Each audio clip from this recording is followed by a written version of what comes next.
આગળનો પ્રશ્ન છે પરંપરાગત કૃષિ વિકાસ યોજના PKVY પકવી PKVY પકવી પરંપરાગત કૃષિ વિકાસ યોજના કયા વર્ષમાં શરૂ થઈ હતી? તો 2015-16માં શરૂ થઈ હતી. બરાબર. મોદી સાહેબ આવ્યા 2014માં, એની પછીના નેક્સ્ટ યર તરત જ શરૂઆત થઈ ગઈ હતી. પહેલાં તો આ પરંપરાગત કૃષિ વિકાસ યોજના શું કહે છે? તો આ એવું કહે છે કે આપણે કૃષિ એગ્રીકલ્ચરની અંદર જે પરંપરાગત જે વસ્તુઓ જે છે, ટ્રેડિશનલ જે વસ્તુઓ જે છે ને, એનો ઉપયોગ કરવાનો. એટલે કે કાવ ડંગ, ગાય આધારિત ખેતી કરવાની, ગાયના જે છાણનો એનો ઉપયોગ કરવાનો, પેસ્ટિસાઇડ્સ એટલે કે વધારાના રાસાયણિક ખાતર, ફર્ટિલાઇઝર, કેમિકલ જે છે, કેમિકલયુક્ત રાસાયણિક ખાતર નહીં વાપરવાના. કેમ? કારણ કે કેમિકલ એક રીતે ઝેર છે. આ તો ઝેરયુક્ત ખાતર છે, એ નહીં વાપરવાના. અને આપણી જે પરંપરાગત વસ્તુ જે છે એ બધું વાપરવાનું. બરાબર. 2015ની અંદર આની શરૂઆત થઈ હતી.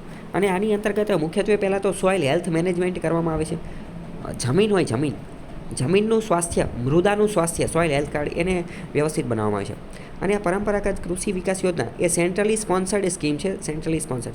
અને આ જે પરંપરાગત કૃષિ વિકાસ યોજના જે છે ને, એ એક બહુ મોટી સ્કીમ છે, એનો એક ભાગ છે. બહુ મોટી સ્કીમ કઈ?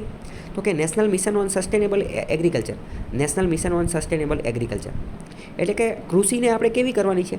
ટકાઉ કરવાની છે. તો ટકાઉ કૃષિ માટે આપણે પરંપરાગત વસ્તુઓ વાપરવી પડશે. નહીં તો અત્યારના આપણે ફર્ટિલાઇઝર, કેમિકલયુક્ત ખાતર, પેસ્ટિસાઇડ્સ, જંતુનાશક દવાઓ કેમિકલયુક્ત વાપરશું તો જમીન જે છે એ સરખી રહેશે નહીં, અને એગ્રીકલ્ચર એ પણ ટકાઉ રહેશે નહીં. બરાબર. આ PKVY પકવી એનો ઉદ્દેશ્ય શું છે? તો કે ઓર્ગેનિક ફાર્મિંગ જે છે ને એને સપોર્ટ કરવું અને ઓર્ગેનિક ફાર્મિંગને પ્રમોટ કરવું. તો કે ઓર્ગેનિક ફાર્મિંગને પ્રમોટ કરવા માટેની સૌથી મોટી યોજના જે છે એ PKVY છે.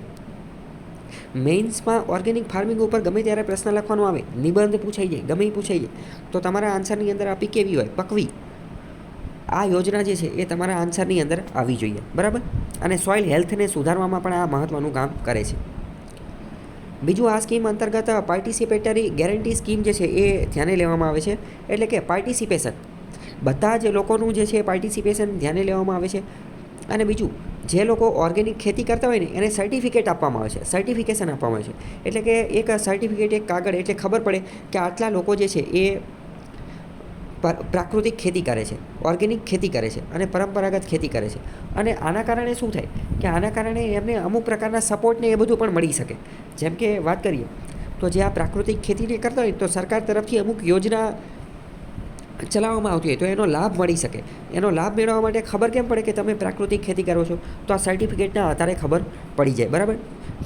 ફંડિંગનો રેશિયો જોઈએ તો 60-40, 60% રકમ કેન્દ્ર આપે, 40% રકમ રાજ્ય આપે. અમુક વાર આવા પ્રશ્ન પણ પૂછાતા હોય છે. બરાબર.